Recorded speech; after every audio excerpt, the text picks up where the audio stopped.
தோப்புத்துறை நாகப்பட்டினம் மாவட்டம் வேதாரண்யம் அருகில் இருக்கும் ஊர்தான் தோப்புத்துறை. தமிழக கிழக்கு கடற்கரையோரத்தில் இருக்கும் ஊர்களில் தோப்புத்துறை ஒரு பழமையான துறைமுக நகரமாக இருந்தது. இதில் பலதரப்பட்ட உள்நாட்டு வணிகம் மற்றும் ஏற்றுமதி இறக்குமதி வணிகம் பெரும் அளவில் நடைபெற்ற தொன்மை மிக்க ஊர். கடலும் அதை சார்ந்த இடமும் இருப்பதால் சங்ககால தமிழர்களின் வழக்கப்படி தோப்புத்துறை நெய்தல் நிலம் என வகைப்படுத்தப்பட்டது. விஜய ரகுநாதர் சொக்கலிங்கர் ஆட்சி காலத்தில் தோப்புத்துறை பகுதி அவர் ஆட்சியின் கீழ் செயல்பட்ட காரணத்தால் வேதாரண்யம் திருமறைக்காடு சுற்றியுள்ள பல சாலைகளுக்கும் ஊர்களுக்கும் வழிபாட்டு தலங்களுக்கும் அவர் ஆட்சியின் பகுதியில் இருந்த சமுத்திரத்திற்கு சேது என பெயர் அழைக்கப்பட்டது. தோப்புத்துறைக்கு சேது மாதவபுரம் என்ற பெயரும் இருந்ததாக சொல்லப்படுகிறது. இங்கு தோப்புத்துறையில் முஸ்லிம்களோடு இந்துக்களும் தலித்களும் ஒற்றுமையோடு வாழ்ந்து வருவது இவ்வூரின் பெருமைகளில் ஒன்றாகும். இங்கு அண்ணன் தம்பிகளாக மாமன் மச்சான்களாக வாழ்ந்து வருகிறார்கள். ஒருபுறம் முஸ்லிம்களுக்கு முஸ்லிம் ஜமாத் மன்றமும் இந்துக்களுக்கு இந்து நற்பணி மன்றமும் இரண்டு தூண்களாக இருக்கின்றது. இங்கு தென்னை, மா, முந்திரி, சவுக்கு, பனை என தோப்புகள் நிறைந்திருப்பது ஊரின் பேருக்கேற்ற சிறப்பாகும். ஊருக்குள் தோப்பு இருப்பது உண்டு, ஆனால் தோப்பிற்குள் ஊர் இருப்பது தோப்புத்துறைக்குண்டான தனிச்சிறப்பாகும். தோப்புத்துறை சுற்றி இருக்கும் தேத்தாக்குடி, பெரிய குத்தகை, புஷ்பவனம் போன்ற கிராமங்கள் தோப்புத்துறையின் இயற்கை அழகுக்கு அழகு சேர்ப்பவை. இப்பகுதிகள் யாழ்ப்பாணத்தை நினைவுபடுத்துகின்ற வகையில் இருக்கும். நேரான வீதிகள், அழகான வீடுகள், சுவையான நிலத்தடி நீர், சுகாதாரமான சூழல் ஆகியன தோப்புத்துறையின் எழிலுக்கு எழில் சேர்ப்பவை.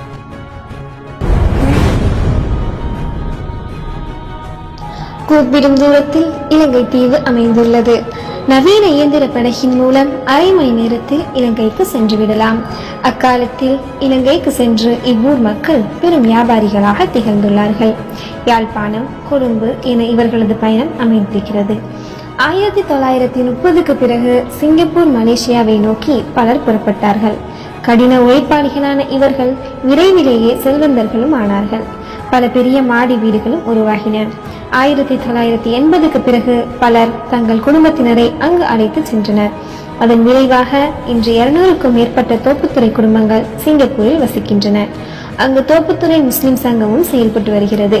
சிங்கப்பூர் அரசினால் அங்கீகரிக்கப்பட்ட 14 சங்கங்களில் இதுவும் ஒன்று. அங்கு உணவகம், மளிகை, கண்ணாடி உள்ளிட்ட துறைகளில் சிறந்த வணிகர்களாக திகழ்கிறார்கள். 1980கள் வரை நாகப்பட்டினம் துறைமுகம் வழியாக பினாங்கு மற்றும் சிங்கப்பூருக்கு கப்பல் வழி பயணம் தான் இவர்களுக்கு பயன்பட்டிருக்கிறது. சிங்கையில் அரசு பணிகளும் தனியார் நிறுவனங்களிலும் திறன்மிகு ஊழியர்களாக தோப்புத்துறை வாசிகள் திகழ்கிறார்கள். மலேசியாவிலும் தோப்புத்துறையை சேர்ந்தவர்கள் பல துறைகளிலும் பங்களிப்பு செய்கிறார்கள். 1980களுக்கு பிறகு அரபு நாடுகளை நோக்கி புதிய தலைமுறை சென்றது. இது இப்போதும் தொடர்ந்து வருகிறது. குறிப்பாக ஐக்கிய அரபு அமீரகத்தில்தான் பெரும்பாலோர் வசிக்கிறார்கள். அங்கும் சிறந்த வணிகர்களாகவும் தொழிலாளர்களாகவும் அரசு மற்றும் தனியார் நிறுவன அதிகாரிகளாகவும் ஊழியர்களாகவும் உள்ளனர். சிலர் சாதாரண பணியாளர்களாகவும் உள்ளனர். இங்கு தோப்புத்துறை துபாய் முஸ்லிம் சங்கமும் செயல்பட்டு வருகிறது.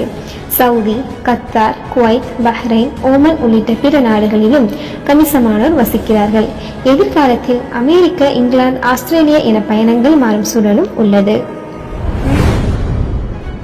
பூனேவின் MIT கல்வி நிறுவனங்களின் அமைப்பான பூனே அமைதி பல்கலைக்கழகம் நாகை சட்டமன்ற உறுப்பினரும் நம் தோப்புத்துறையின் மண்ணின் மைந்தருமான தமீமுன் அன்சாரி அவர்களை இந்தியாவின் முன்மாதிரி இளம் சட்டமன்ற உறுப்பினராக தேர்வு செய்து டெல்லியில் கடந்த பிப்ரவரி 22ஆம் தேதி அந்த விருதை வழங்கியது. இது தோப்புத்துறைக்கு பெரும் அளவில் பெருமை சேர்ப்பவையாக இருக்கிறது.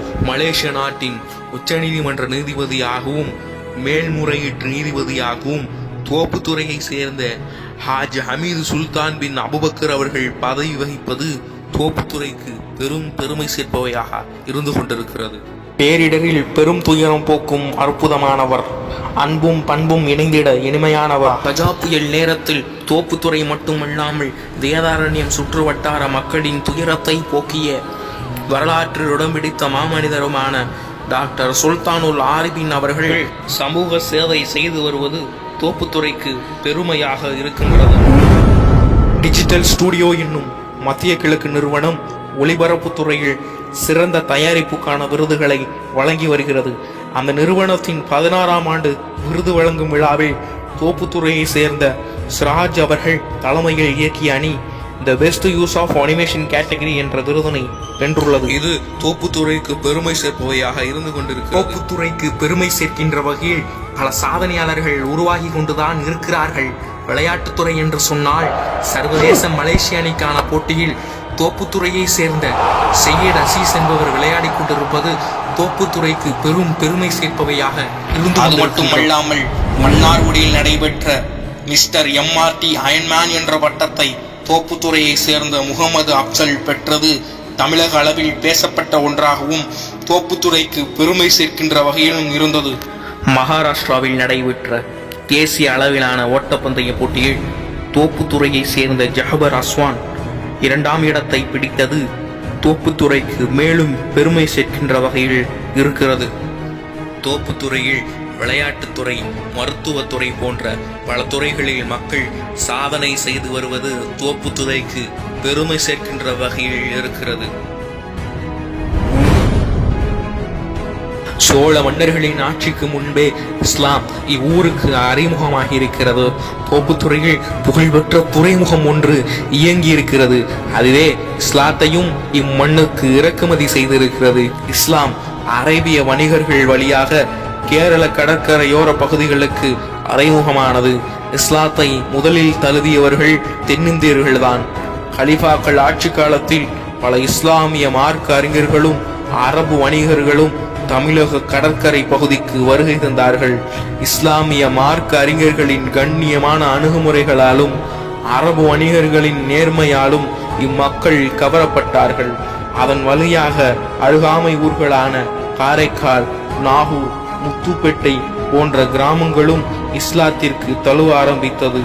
இதே காலகட்டத்தில் தான் கோடியக்கரை, துளசியாப்பட்டினம், திருத்துறைப்பூண்டி, கட்டிமேடு போன்ற பகுதிகளும் இஸ்லாத்தை தழுவ ஆரம்பித்தது.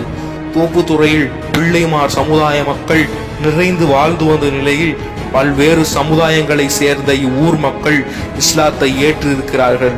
கலீஃபா அபூபக்கர் ரலியல்லாஹு தஆலா அன்ஹு காலத்தில் இருந்தே இங்கு வருகை தந்த அரபு வணிகர்களுடன் திருமண தொடர்புகளும் நிகழ்ந்ததாக சொல்லப்படுகிறது. பல இஸ்லாமிய மார்க்க அறிஞர்கள் இங்கு வருகை தந்து இம்மண்ணிலைய மரணித்தார்கள். 1930களில் ஏழை எளியவர்கள் பயன்படுத்தும் உப்பின் மீது ஆங்கிலேய அரசு வரியை நியமித்தது. இதை எதிர்த்து காந்தியடிகள் தலைமையில் உப்பு சத்தியாகிரக போராட்டம் நடைபெற்றது. தென்னிந்தியாவில் ராஜாஜி தலைமையில் நடைபெற்ற உப்பு சத்தியாகிரக போராட்டம் வேதாரண்யம் வரை நடைபெற்றது. இப்போராட்டத்தில் கலந்து கொண்ட 400க்கும் மேற்பட்ட வீரர்களுக்கு தோப்புத்துறை பெரிய பள்ளிவாசலில் அவர்கள் தங்குவதற்கு இடம், உணவு போன்றவை வழங்கப்பட்டு அவர்களுக்கு அடைக்கலம் கொடுக்கப்பட்டது. தோப்புத்துறை மக்களும் ஜமாத் மன்றமும் இதற்கு முழு பொறுப்பையும் எடுத்துக்கொண்டு இவர்களுக்கு பாதுகாப்பு அளித்தது. இந்த நிகழ்வு அரசாங்கத்தின் பதிவேட்டில் பதிவு செய்யப்பட்டுள்ளது என்பது குறிப்பிடத்தக்கது. இந்த நிகழ்வை பற்றி முன்னாள் பாராளுமன்ற உறுப்பினர் தேனி ராஜேந்திரன் அவர்கள் கூறுகிறார். 1930ஆம் ஆண்டு நடந்தேறி வருகிறார்கள். மதுரையில இருந்து இஸ்மாயில் சாஹிப் என்பவர் பலரோடு வந்து தோப்புத்துறை பள்ளிவாசலிலே தங்கி இருந்து ராஜாஜி அவர்களும் சர்தார் அவர்கள் எல்லாம் கைது செய்யப்பட்டதற்கு பின்னால் நாளை தானும் தடையை மீறினால் அந்த தண்டனை என்று தெரிந்த பிறகும் அந்த தடையை தொடர்ந்து மீறி எல்லோரும் கைதானார்கள். அவர்களுக்கு தோப்புத்துறை மக்கள் பள்ளிவாசலிலே கலெக்டர் தானினுடைய உத்தரவையும் மீறி உணவளித்தார்கள். அவர்களை விரட்டி அடிக்க சொன்ன கலெக்டரின் உத்தரவிற்கு அடிபடிய மறுத்தார்கள். நாம் இணைந்து பெற்ற சுதந்திரம், இணைந்தே இந்த சுதந்திரத்தை வளர்த்தெடுப்போம். கடமை